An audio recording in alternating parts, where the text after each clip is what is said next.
Joining me today is one of our producers and our project manager, Jana Grant. Hey, Jana. Hey, Peter.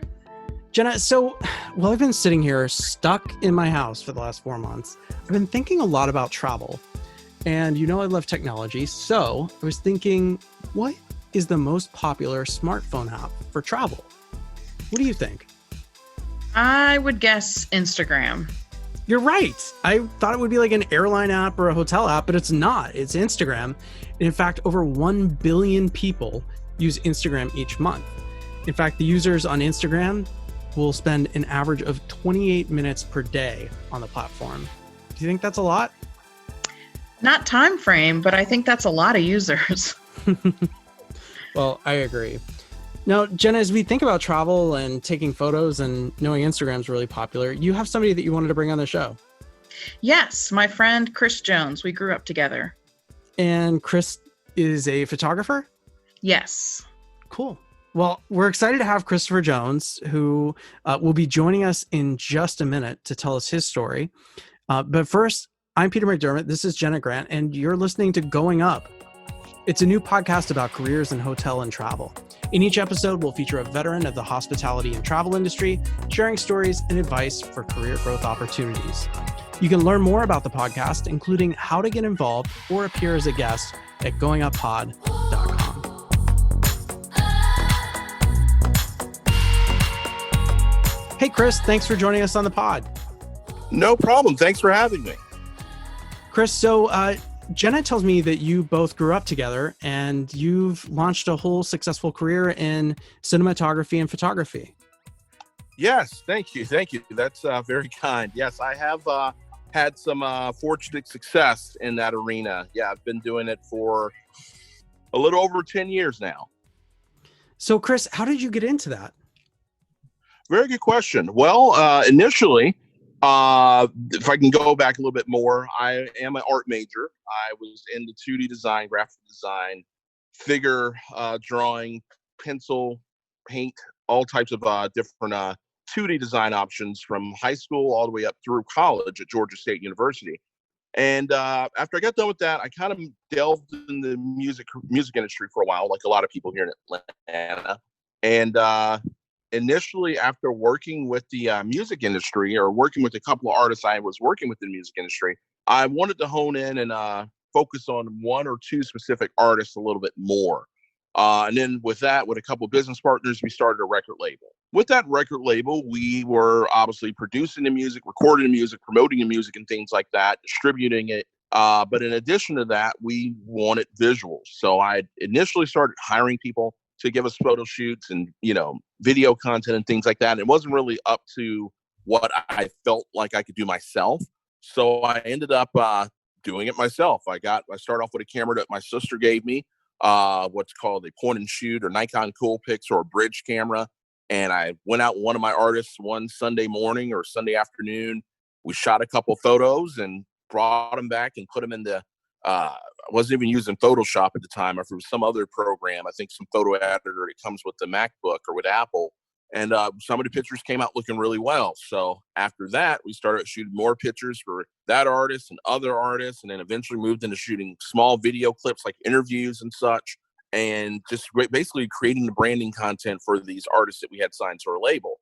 After a couple of months, or really after a couple of years, 2 years to be exact, we didn't really, me and my business partners made a shift. We didn't really see a path to, for lack of a better term, profitability with what we were doing. We were doing a lot of cool music videos and album release parties and all that, but we didn't really see it making a lot of business sense. So we made the decision to shift our efforts to basically become more of a visual media company, because at the time of working with all of our artists, we had other artists reaching out to us and other labels reaching out to us like, hey, we saw the music video you shot, or we saw this album cover you did.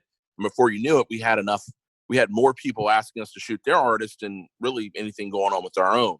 So we decided to go ahead around 2012 officially to change our business model and become a visual media company, the company that we are today, which is based around photography and videography. And from there, we shot more music videos, more photo shoots for artists. But then it's really, if I could say, put it pretty streamlined here. We went through a lifetime or lifespan with one particular artist where we shot him as a rapper, hip hop artist first.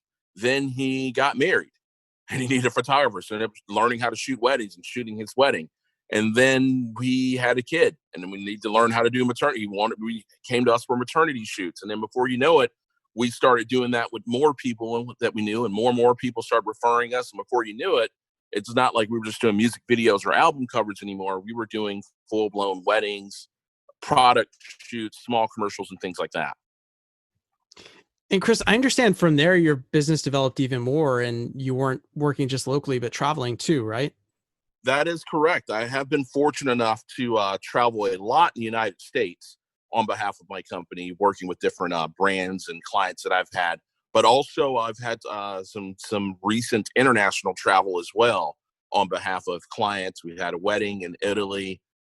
We had some client work in Bali or Indonesia a couple of years ago with a hotel that we were working with, or honestly, it reached out to me via Instagram, believe it or not. So we had some international travel options or success as well with different companies that we've worked with. Chris, what's the toughest part about traveling as a photographer? Whew. Well, now it didn't used to be. We used to be bring whatever you want and just show up in the country and start shooting. Now it's going to be drone restrictions. A lot of countries are getting a lot more strict on what kind of drones you can bring. Like, for example, I went to Portugal last year. I ended up shooting an elopement there, and also, vacation, had fun as well. And while we were there, we went ahead and wanted to go to Morocco, because Morocco is actually, believe it or not, like less than 2 hours from Portugal. So we went to Morocco, and I had to pull up online because I know now, because I've heard horror stories of other people not doing this. I know now, before you go into a certain country, pull up specifically what their drone laws are. Most of them don't care about cameras. We pack pretty light when we travel, to keep a pretty small form factor. But it's mainly needed nowadays to make sure you're okay to get there and with your drone. Because if you don't register your drone, or if you fly into a country that's not allowing that, they will confiscate your drone at the airport, and getting it back isn't always a walk in the park either. So that could be, that was one of the biggest challenges I see nowadays, is what gear you can take into which countries. So, Chris, I have a better appreciation and understanding of some of the issues traveling as a professional photographer, but what advice would you have for amateur photographers as they go to travel? Sure.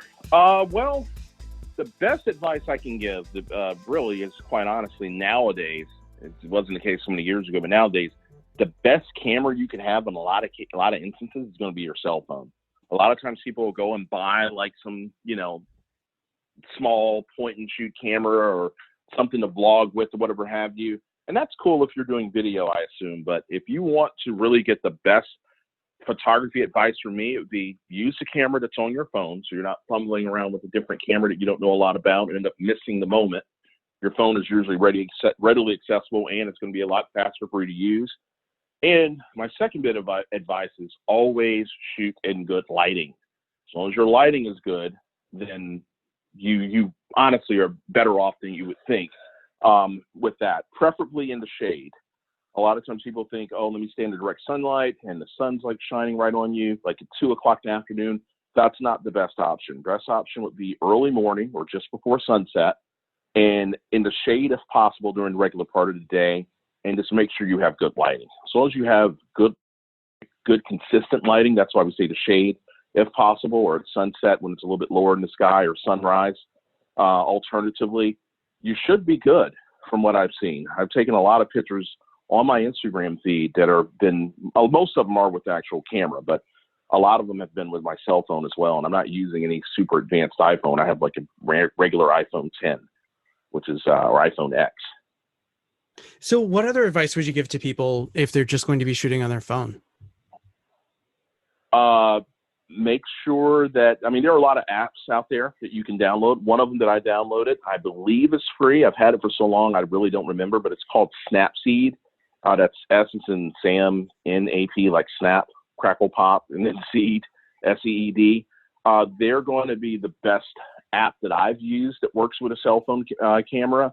I would say definitely download them and watch a couple tutorials online.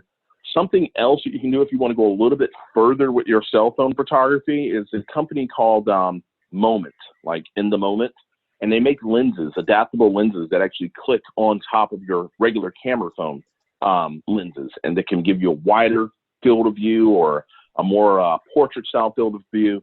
They're a very popular solution as well. And, you know, even if you don't want to necessarily go through them, if you go to Amazon and search for that, they'll bring up some alternatives of different price points and whatnot. But the adaptable lenses that can go on the exterior of your phone are also something I would recommend if you really want to go to the next level with just using your phone for photography. Of course, at some point, I would recommend if you really, really get into it, like the first time when I first started shooting, I was using a point and shoot camera. Once I got more into it, then you want to eventually, you know, upgrade to a DSLR or a camera where you're able to detach the lens and whatnot in most cases. So the big tips for travel so far are, if you're not familiar with a camera, don't get one just to travel with. Use your phone. As you're using your phone, always make sure that you have good lighting. So either early in the morning in the shade, or if you have to do it during the day, make sure it's a shady spot. And then also, as you get more professional, to start thinking about the other interchangeable lens format cameras there are. So, Chris, for people that are shooting on their phones, what are some of the big mistakes that you see people making when they're shooting pictures from their phone while they're traveling? Biggest mistake ever is backlighting. And by backlighting, that means whatever's behind you is brighter than whatever it is you're shooting. So this will happen a lot of time when you're like, let's say a observation deck in like some touristy area, and you want to get a view of the city behind you. Let's say it's indoors though. So you're in a building, but it has these huge windows that are like floor to ceiling where you get this huge panoramic view, and you want to get a picture of yourself and the skyline behind you. The biggest mistake, 98% of the time, that most people are going to make, and I see it every time I go somewhere, is they stand in front of the window, aim the camera towards themselves to try to get the background, and eventually they come out looking like a silhouette, or the background gets way overexposed and too bright where you can't make anything out because they have to basically expose to make themselves brighter. That is the biggest mistake I've seen, not just at traveling, just anywhere. A lot of people don't pay attention to the background cannot be brighter than what's in the foreground for most cameras, especially camera phone cameras. So the advice I would give really is to, A, don't put yourself in the picture, just shoot the panoramic view or whatever it is you're looking at. If you must be in the picture or get in the picture yourself, try to shoot at like a 45-degree angle in between yourself and the actual item behind you, like kind of turn sideways so you got more light hitting the front of your face, and try to get some of the skyline. Therefore, you can see both properly. But worst case scenario is definitely never, ever, ever stand in front of something that's brighter than you are. And the best example I can give is if you're standing in front of a really bright window and you try to take a picture, or you can use flash. Most cameras will have flash that you can use that'll help to some degree, but camera flash usually does not help in most instances ever, in my opinion. So if I'm standing on the observation floor of the Empire State Building and it's dark inside, super bright outside, taking a selfie with the skyline behind me, probably not going to turn out well. Not at all. not usually. Now, if you want like the cool, like, you know, artistic looking shot where you want everyone to look like a silhouette and you just simply have the crystal clear image of the skyline behind you, that's cool. That's an artistic choice if you're doing it on purpose. But most people are not doing it on purpose. They just simply don't realize that. I even see it on Zoom meetings. A lot of times people are in front of their window in their bedroom or in their office or whatever have you, and they got the camera, they got the computer monitor or camera, whatever, aimed right at them, and the window right behind them, and everything in the window is super bright and they're super dark. Just always stand in front, facing your light source towards your face versus having the light source hitting your back if you're taking a picture of yourself. That's a really good tip. Talking about artistic choice, you mentioned something earlier about framing. What does that mean? Good question. So, and this goes back to my good old art teacher who Jana's going to know by the name of Mrs. Nick back in the day. Because when I first started, Mrs. Nicholson from our high school, when I first started, really Mrs. Park actually is probably, if you want to go back a little further. But essentially framing is, I mean, you can get technical and there's things called rule of thirds and things like that. But really the best way I can explain framing is compositionally how things are placed in the picture. If you're shooting someone like your 4-year-old daughter, whatever, and you don't want to have her top of her forehead cut off or have most of her shoes in the picture and not her face. You don't want her too far to the left or too far to the right. You're trying to show her and the skyline of some nice buildings in the background.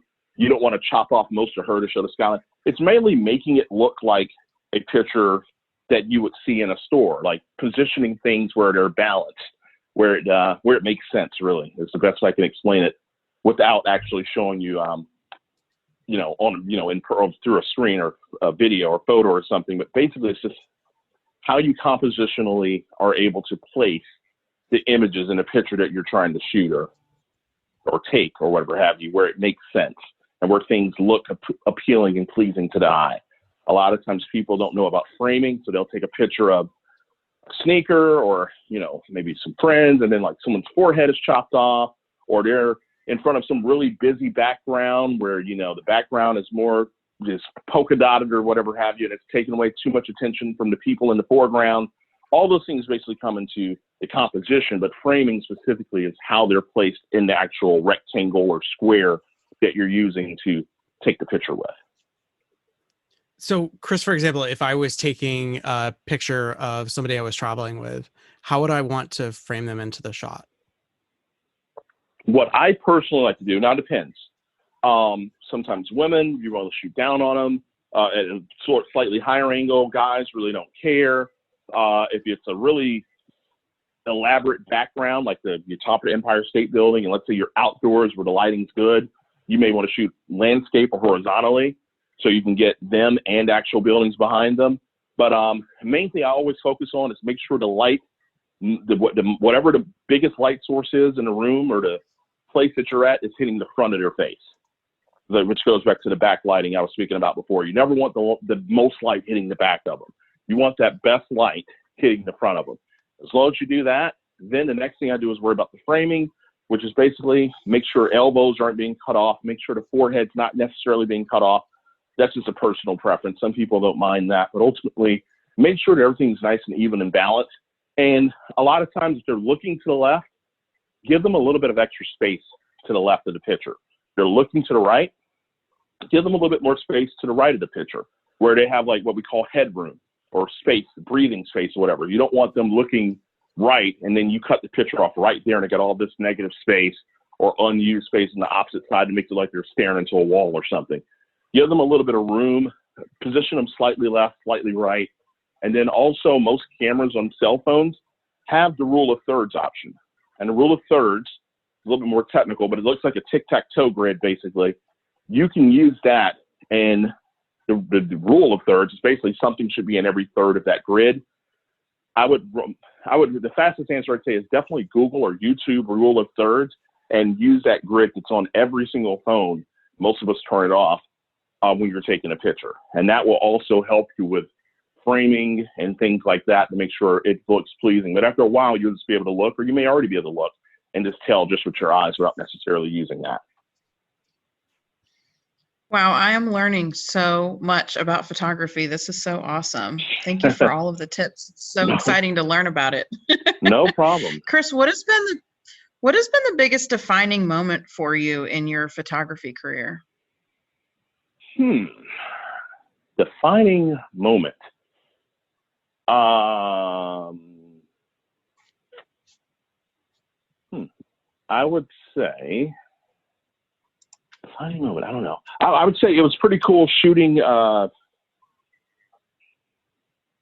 was pretty cool shooting the couple that we got to shoot with in Venice, in Italy. Actually, who had, obviously we knew through a mutual friend here in the U.S. Or whatnot, and getting a chance to shoot them, getting out there on like the different bridges. Venice is full of bridges early at like 7 o'clock in the morning on like a random Thursday. And before it gets crowded, really more like maybe 6:45, before it gets crowded, and actually being able to shoot wedding photos. So at that time, I'd been shooting a lot of wedding images, but being able to shoot an actual wedding image of a couple in a different country, because I love shooting weddings. That was that was pretty cool. That was something I was really like at the end of like, wow, I couldn't wait to get home and edit those pictures. Now that was back in 2014. I feel like we've done some other stuff since then. I just can't trying to think of something that is quote unquote defining. But that is one thing that definitely stood out. Well, yeah, something else. This goes through the whole lifespan of a client that I was talking about before. It's not really a specific moment, but it is something that I look back on. I'm like, wow, I'm very glad I did that. I have one client where we shot their engagement, their wedding, the first maternity picture of the first baby being born, before the first baby was born, the newborn pictures after the first baby was born, the second maternity shoot of the second baby, the newborn pictures of the second baby, and family images. So like literally seeing their family start from boyfriend and girlfriend or fiance and fiance or whatever, all the way to like full 4-person family. That was kind of cool over time. Wow, that's really special. And Chris, you talked a little bit. That was pretty cool. You talked about, shooting this couple in Italy and some of the other travels you've done, but I understand you have a pretty interesting story about being caught in the rain. Yes. So we were in Japan, Tokyo, and my favorite place on earth, I personally believe, is Japan.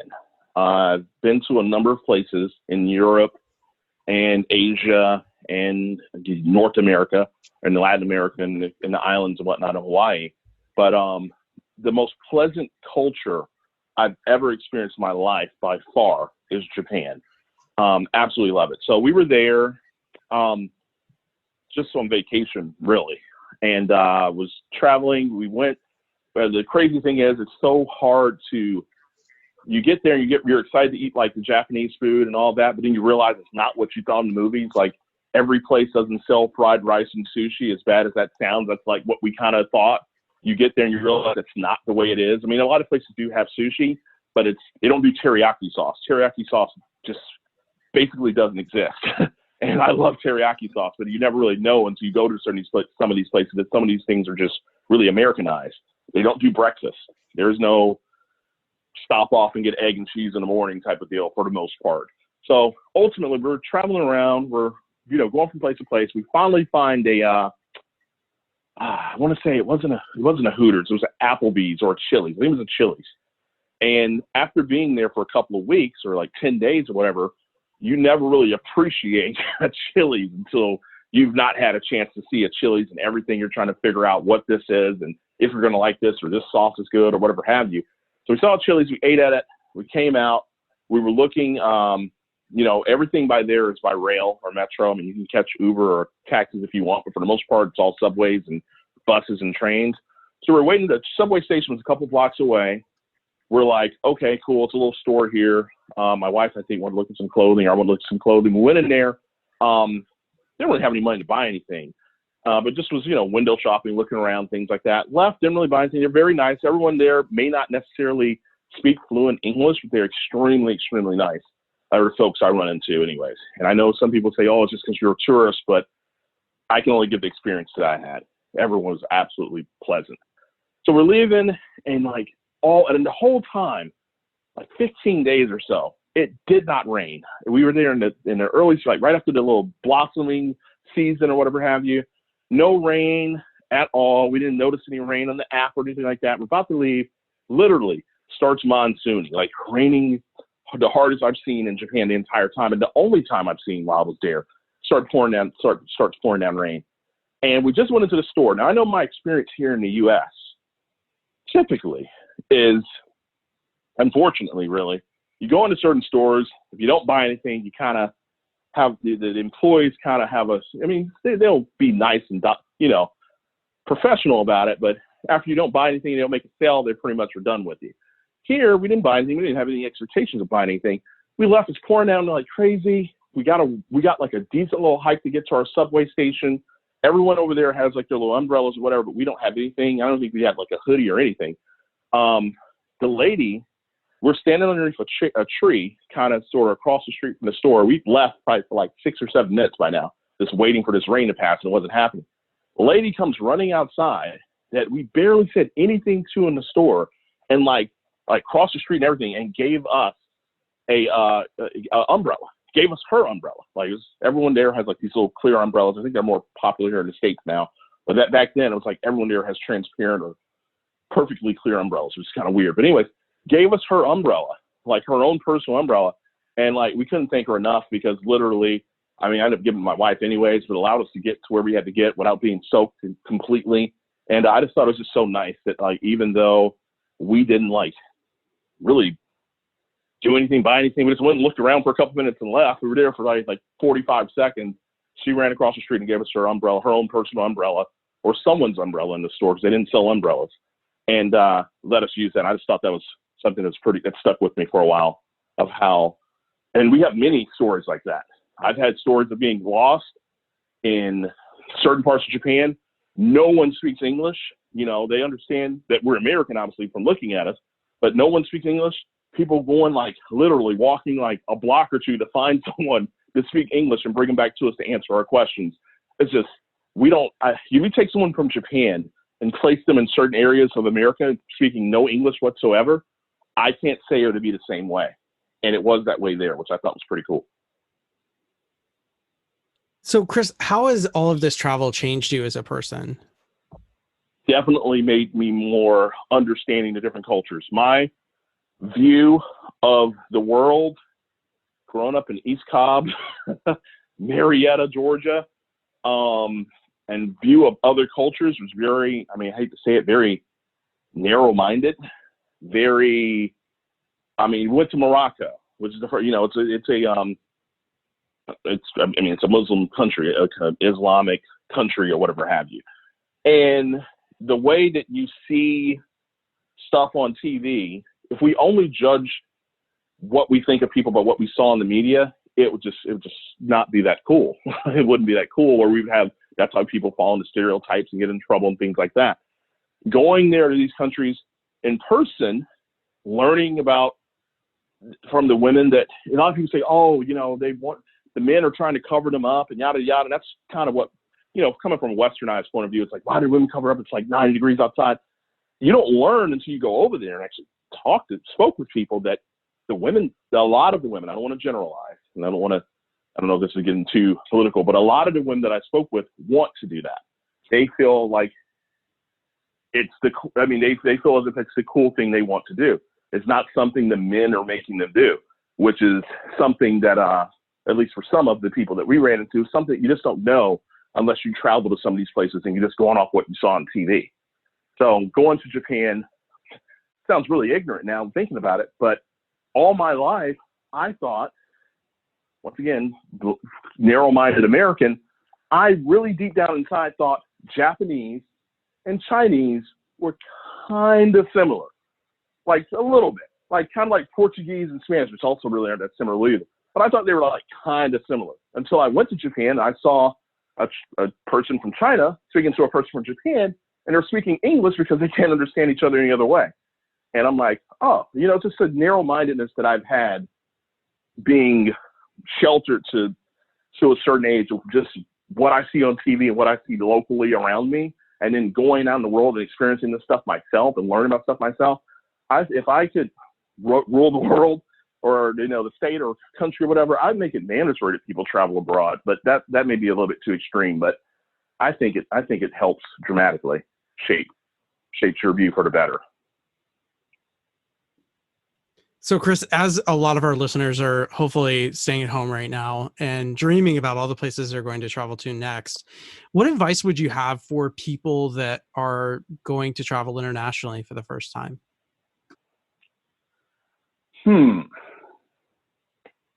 Well, now, I would say, well, okay, so main advice I have is always check the, not the U.S. Embassy, it's the travel restrictions or travel warnings are out there. Like whether it's a moderate, conditions or warning, high, volatile conditions or whatnot. We went to Indonesia, and Indonesia, Bali is like really peaceful, like surfer, like really zen, laid back place. But a couple of years ago, they had like a terrorist attack. And if you didn't know that, and you just wanted to up and fly to Bali, and you didn't check the, can't remember the actual office. It's the Department of something as far as the U.S. Travel goes. And the travel, Department of State. maybe, yeah, probably Department of State, or, it gives you like a list of what you can type in the country or search for the country and let you know, hey, this country's good to go to. Hey, it's not good to go to. Hey, if it is, you go here. This is what you might be concerned with. So I would say check that because ultimately you may go to a country and not know. And that kind of goes back to what I was saying about checking for drone acceptability as well. You don't want to go into a country. I won't say a lot of people I know who've traveled initially go to different countries and expect it to be like the restaurant they go to in America, where you're a different restaurant and all that, but you're supposed to cater to me or cater to what I feel comfortable with. It's important sometimes to know what is the actual norm in some of these countries before you go there, so you don't look crazy. I'm not saying you're going to go there and break the law and get thrown in jail or anything like that, but it's definitely worth checking those websites beforehand. Out of all the different photography that you do, Chris, what is your absolute favorite to shoot? I would say travel photography, meaning not necessarily shooting a wedding, not necessarily shooting a clothing brand or any commercial work, but just going out and like photographing people, other tourists, other residents of the community or whatever, in like candid images, candid situations where, maybe it's a guy sitting at a bus stop or someone crossing the street with a cart of goods or whatever have you, in different areas with different backdrops, different textures and colors. Like you go over to Northern Africa and everything there is that, not everything, but a lot of places there are a tan color. It's actually against the law to have your buildings be anything other than a certain type of tan or red or brick type color. You can't just build like a blue building, without some kind of certain restrictions being lifted or bans being lifted or whatever have you. Kind of like in certain parts of Europe, you can't build a skyscraper. In Rome or Italy, there are no buildings above a certain height. It's just, ultimately, I just find that, I apologize for my email going off here in the background, but I just find those different things being worth paying attention to and whatnot. And I'm sorry, I got a little distracted. Did that answer your question, or did I zone off a little bit? No, that's great. That's great. Cool. And Chris, we talked a lot about, tips for amateurs and how to frame photos. And your recommendation was, when you start traveling, just take your phone because that's what you're familiar with. But when somebody's ready to take the next step into photography, what type of camera system do you recommend? Good question. So, and this is where you get a little, political with the Canon fanboys, the Sony fanboys, and the Nike fanboys. I've used Canon, Nikon, and Sony. And the video cameras we actually use are Blackmagic, which is a company out of Australia that's really good with cinematography and video options. But I would strongly recommend the Sony cameras. Sony A6400, Sony A6500, Sony A6600. They're all sub $1,000 price points, and they're all super, super, super good image quality, but they also shoot really dope video, which a lot of times when you're out, if you, travel, you want to get photos, obviously too, but sometimes you want to get video as well. You might want to get video of the waterfall or, the market or whatever have you. And the video on Sony, along with the picture quality and for photos in Sony, to me, is the best of both worlds. I think Canon has some good stuff as far as affordability goes. Canon has some great stuff as far as video. Nikon has some great stuff as far as wildlife and nature and landscape photography. I think Sony gives you the best of all worlds, and they're really affordable. And then, Chris, what about accessories? What should people be buying when they get their first camera? The easiest, cheapest accessory that most people should get, and they never think about it, or they think it's kind of maybe kiddie to get, is a tripod. Tripod's going to allow you to do a couple things. One, get cool pictures of yourself in the picture. You set a timer or, a delay or something like that, and do the picture remotely and get like a really cool selfie without necessarily holding up a selfie stick. But also, a tripod will allow you to make darker photos brighter.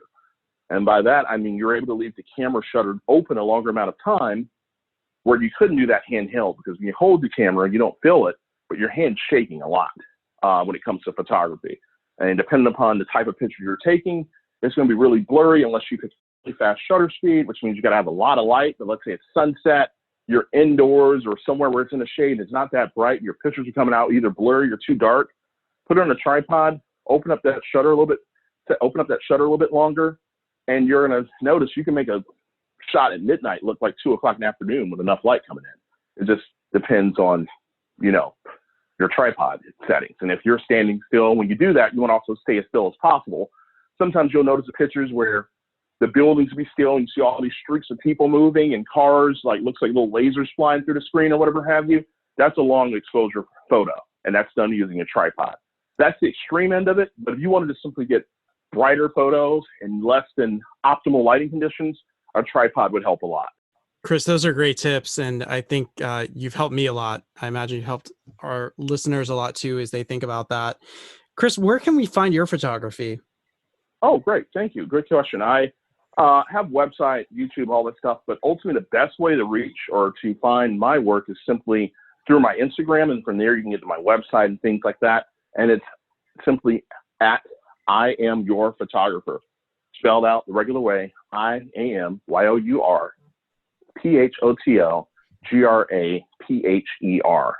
I am your photographer on YouTube. I'm not YouTube, on Instagram. Will be the gateway, I guess, to all the other things that I do. That's so cool. That's amazing you got that handled. Thanks for sharing that with Chris. I look forward to checking more of this out. Sure. Well, Chris, Jenna, thanks so much for sharing your time this afternoon. It was great talking to you, learning about your travels and what it's like traveling as a photographer. We did some research, and if you want to learn more about travel advisories, if you're going to be traveling internationally from the US, visit travel.state.gov. And if you've got a story to share or know someone that does, drop us a line at goinguppod@gmail.com or visit our website, goinguppod.com. This episode was produced by Christopher Campbell, Jana Grant, and Heather Robinson. Artwork by Jeffrey Dauphin, and music by Purple Planet Music.